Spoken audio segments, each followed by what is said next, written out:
এই ছেলেটি তার বোনকে মালা পরাতে সাহায্য করছিল, কিন্তু দূর থেকে মেয়েটির স্বামী তা দেখতে পায় এবং ভুল বুঝে। মেয়েটির স্বামী মনে করে হয়তো তার স্ত্রী অন্য একজন পুরুষের সাথে পরকীয়া করছে, যার কারণে ছেলেটি সেখান থেকে রেগে চলে যায়। পরের দিন এই মেয়েটি জানতে পারে তার পেটে যমজ বাচ্চা আছে, যার কারণে মেয়েটি খুবই খুশি হয়ে তার স্বামীকে কল করে। কিন্তু কল ধরার পরে তার স্বামী বলে সে খুবই ব্যস্ত আছে এবং কল কেটে দেয়। কিন্তু মেয়েটি দেখতে পায় তার স্বামী সামনের একটি রেস্টুরেন্টে তার প্রেমিকার সাথে টাইম স্পেন্ড করছে।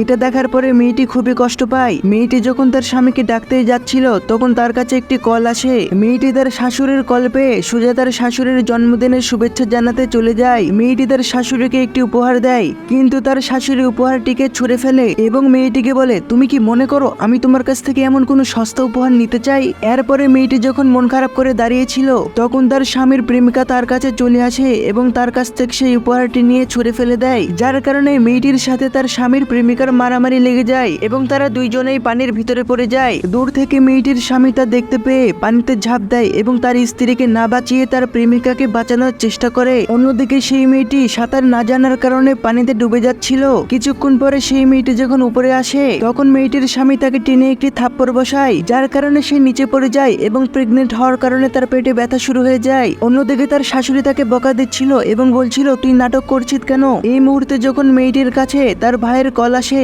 মেয়েটির স্বামী মনে করে হয়তো তার প্রেমিক তাকে কল দিয়েছে এবং সে সোজা সেই ফোনটিকে আছাড় মেরে ভেঙে ফেলে। অন্যদিকে আমরা জানতে পারি এই মেয়েটি আসলে খুবই ধনী ছিল এবং এই মেয়েটির ভাই ছিল শহরের সব থেকে ধনী ব্যক্তি। মেয়েটির ভাই আজকে তার বোনের বাড়িতে অনেকগুলো উপহার নিয়ে আসে, কিন্তু সে দেখতে পায় তার বোনকে তো সকলে মিলে বুলি করছিল।